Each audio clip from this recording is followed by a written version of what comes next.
Okay, next part. Solutions. Well, if I have, for instance, if a nation, let's say I, meaning, me in the nation or whatever, if a nation has um, a climate that's good for growing cañamo, well, then let's start planting cañamo. Let's start hemp. Sorry, that's the Spanish word for it, cañamo. Let's start planting hemp. Because hemp can create 40,000 brand new, you know, well, I want to say brand new. Some industries will be retooled and other industries will be brand new. Okay, but nonetheless, we're talking about 40,000 major level industries. So it's not a small market. It can run the nation's economy for sure, can run the global economy. Um, and we can use cáñamo that will sequester the carbon that's in the air, return it to the soil, increase the health, thereby increase the productivity, the quantity, and the quality of our agricultural produce, which then has knock-on effects after it cleans the environment and the soil. Then it cleans our bodies, and then we live to our highest potential, and then public health becomes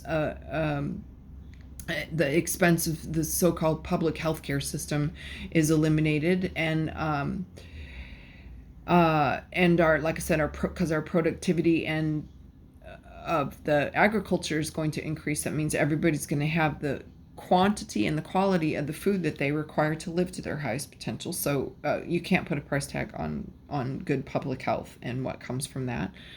But all these priceless benefits that take place before you harvest the hemp.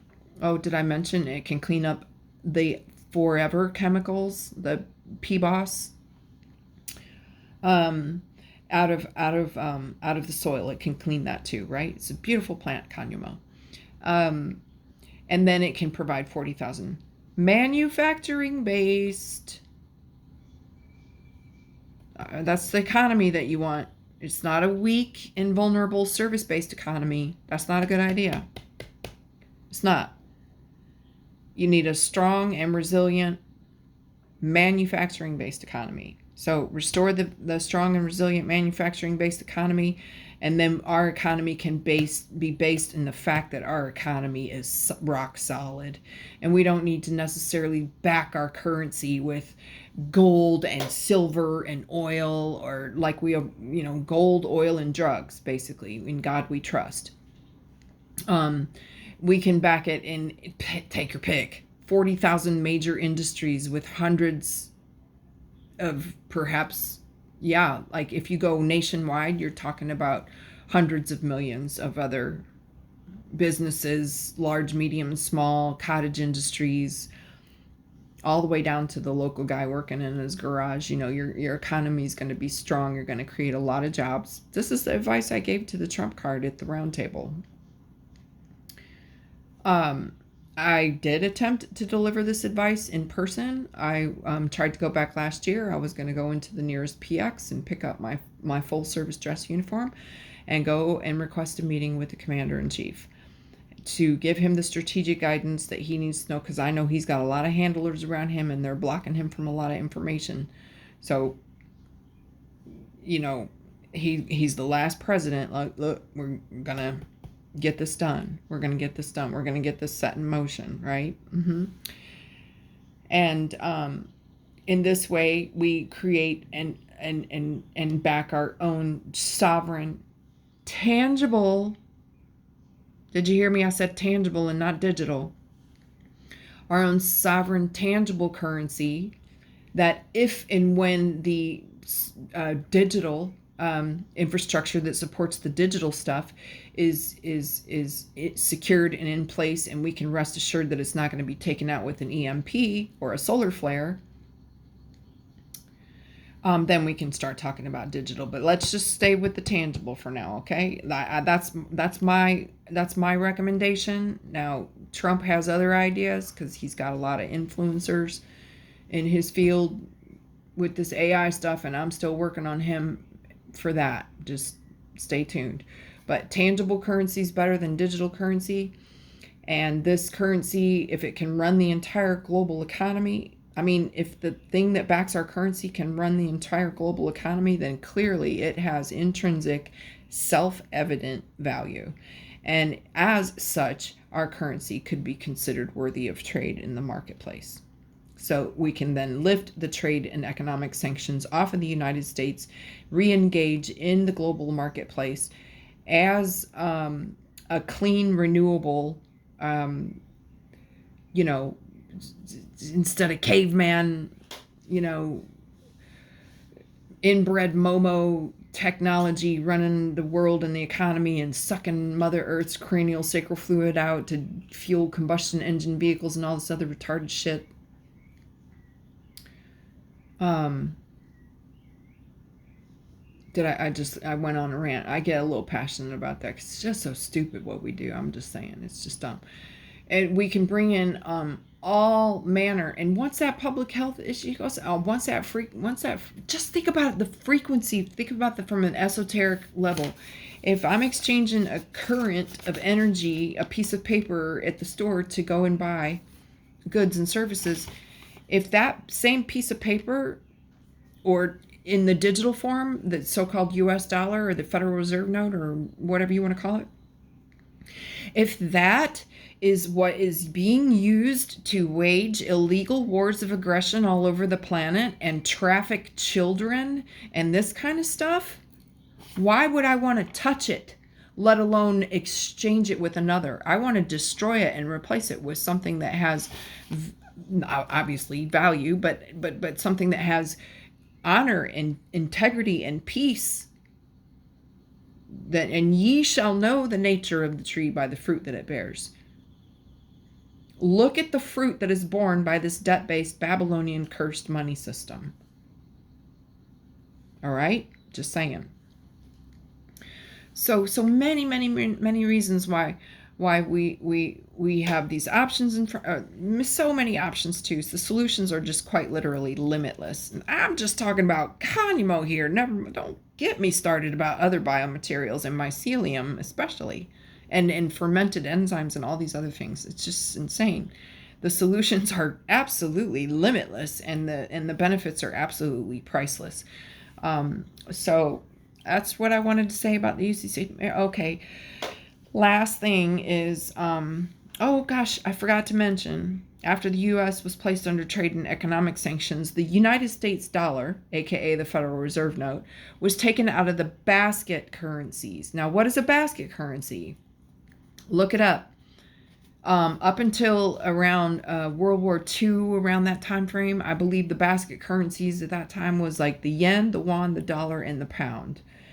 And then at the turn of the 21st century came in this other currency that itself was a basket currency. So basically, what's a basket? It's a basket of rotten eggs. It's a basket of worthless currencies is what it is.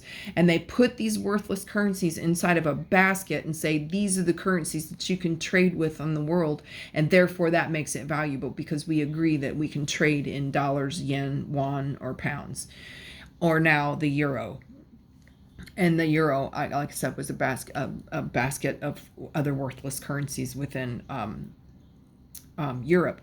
And why are they worthless? Because they're mostly service-based economies. They don't even have a sustainable, let alone a renewable and regenerative method of manufacturing, establishing their manufacturing-based economies. So they're therefore vulnerable. And so they took this basket of currencies and put them in this one called the euro, and then chucked that into the basket list of currencies. And then that carried on all the way until, golly, let me see if I remember this, first quarter of 2022. In the first quarter of 2022, the United States was removed from the basket list of currencies. Now that is full on economic isolation. That is full on economic warfare. And what replaced the United States dollar was, I believe, the Swedish krona, and I want to say the Swiss franc. Don't quote me on that. You can look it up. But now there's 5 or 6 basket currencies. The yen, the won, the dollar, excuse me, not the dollar, the yen, the won, the pound, the krona, and the, I believe it's the Swiss franc. So 5. But still, the pound, the yen, and the yuan are still essentially debt-based fiat currencies that don't have the value. Like what's been extended, the reserves that are held around the world in these currencies is not, it's commensurate with the value of the economy itself, right? There's a disparity. Gosh, I'm getting a little, I hope I'm not getting too deep in the woods here. I want to keep this short. I don't want to go into a whole lot of details about, currencies and banking and finance and geopolitics and all this, but this is basically the subject of this video. It's not meant to be entertaining. It's not meant to be easy to get your head around. Maybe some of you already have a background in this, and so you'd be like, oh yeah. But most of you will be like, oh, this has done my head in. This is too technical, too political, whatever. I get it. But it's important that you understand the basic precepts and the foundation of said UCC maritime corporate law, and having been dismantled, and now it's restored by the Republic. So now the Republic needs to have its own sovereign national currency. And this is something else Mr. Trump and I are in disagreement, and I'm still working on him with, is that we don't need his damn face on the piece of paper, the note, whatever they want to call it. I don't care what the name is. It's not my objective to worry about the names that we give to the operations. My objective is to keep my eyes on the objective and make sure that what happens in between here and there achieves the objective, right? That's what you do. And I'm not, I just personally think it would be nice to just call it the hemp dollar, or I don't know, you can call it whatever you want, but I don't need nobody's face on it. I don't. If you want to put something on it, you could put a picture of the Canyamo plant, or you could put a picture of something like, but I don't need to look at your face every time I take my money out of my wallet. I sure don't. Anyway, I hope we can resolve that. And if not, it's, I suppose, just,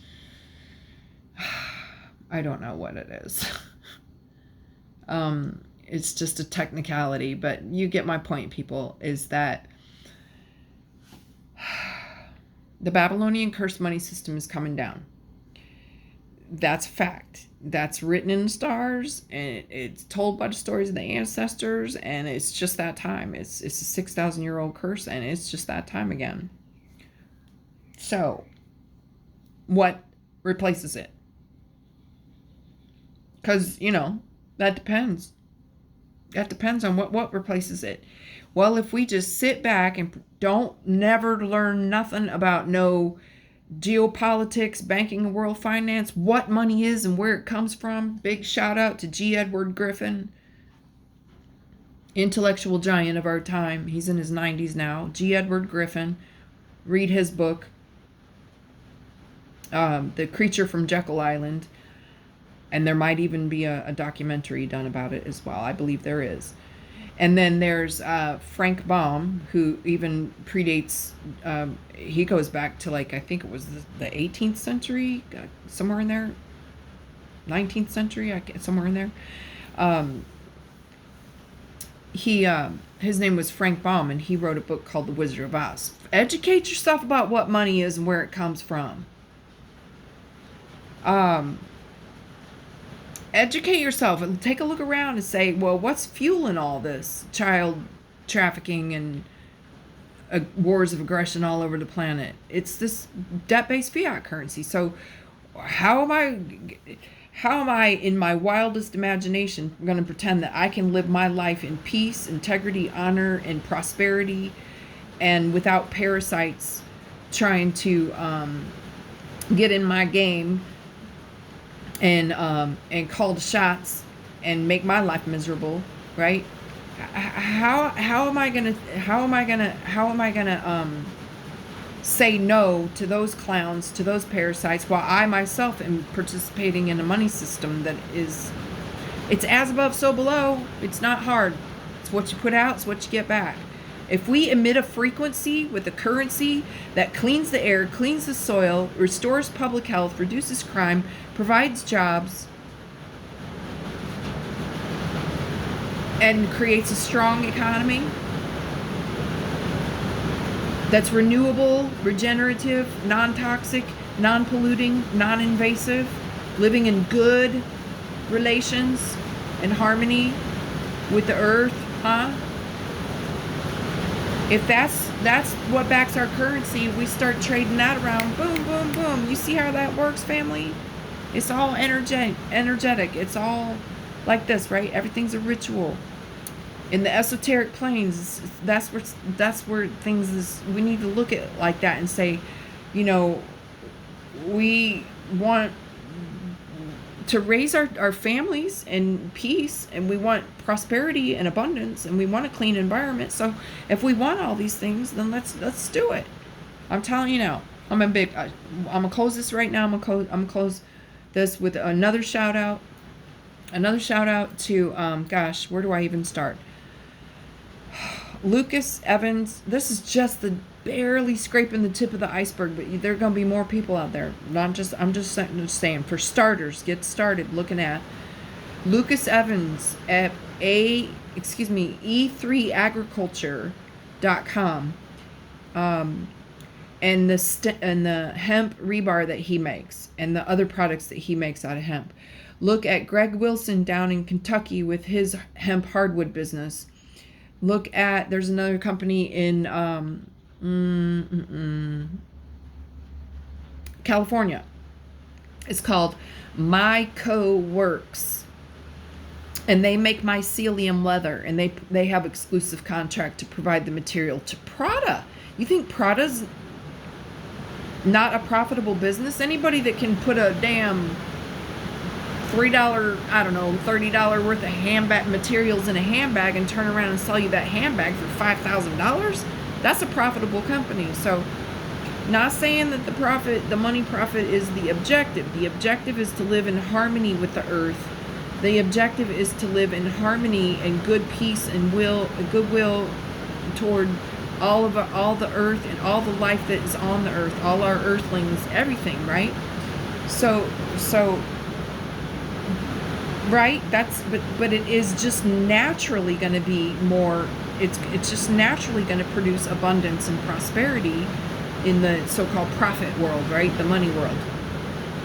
Because Prada ain't doing nothing unless it's going to affect the bottom line in a positive way. Faster, cheaper, smarter. That's all good, right? You know? So I'm going to leave it at that. It's getting dark outside. It's raining. Here I go getting in a rant again. I get all emotional. Bringing this rain on the tin roof, and it's making all this noise. So, right. Let me just make sure that was all the commentary I wanted to do on that. Leaving it off with solutions, of course, because there's a shit ton of solutions, and that's all. That's all. My next video, I'm probably going to wait a while to do my next video because I still got a laundry list around here somewhere. This is just the notes I wrote in my day planner. I have been off work for 4 years, getting chased down by the cartel in Mexico and dealing with all the really, I don't know, intense, let's just say, very intense experiences in Mexico that I'm just now getting around to where I can even, relax long enough to. It's been hard, family. I'm not going to lie. I've been living out of a suitcase now for more than 2 years. I've never stayed in one place longer than, what? Well, wait, except for the very last place I was at in Mexico. No, it wasn't this. It was one of the places I stayed in Mexico. I was there for 5 months, max. All the other places I was at was anywhere between 1 to 3 months. So just that right there is enough to hem your ass up. Just having to look for a place to move, then pack up, and then actually execute the move. And before you can get unpacked, you got to look at another place. And I've been moving that much to try to dodge the cartel in Mexico.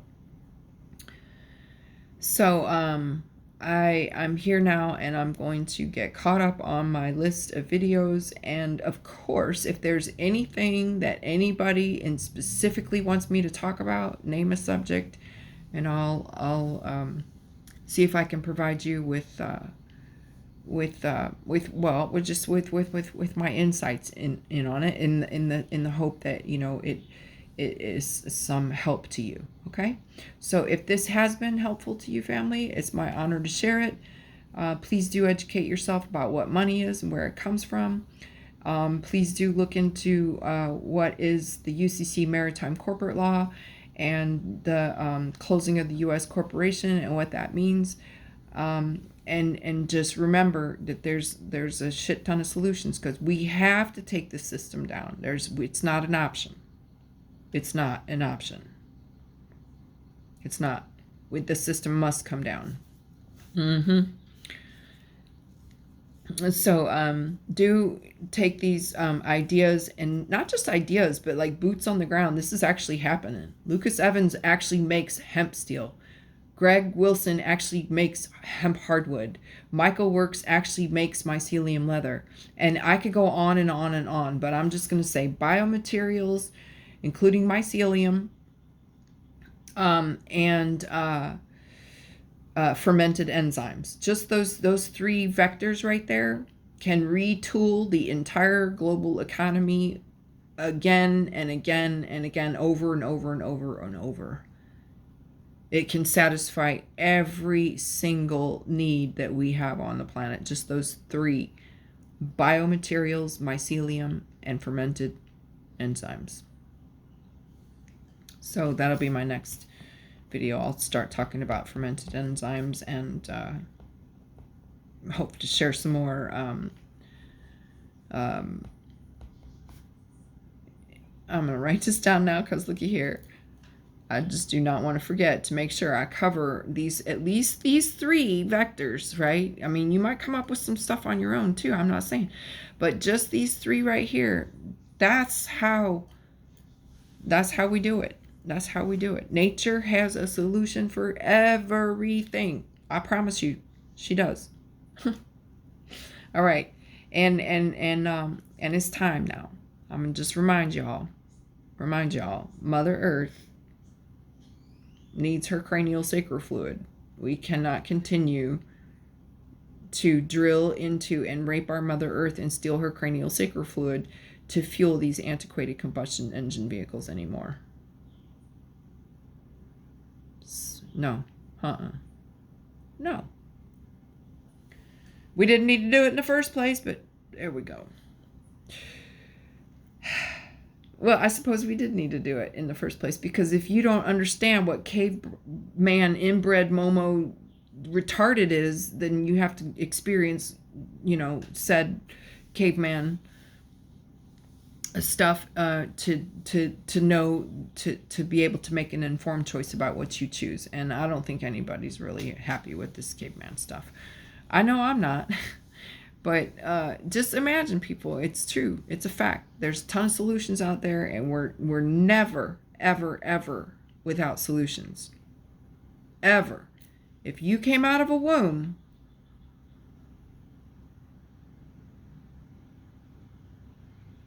if you are a child of Mother Earth, your dreams always come true. Don't you forget that, family, now.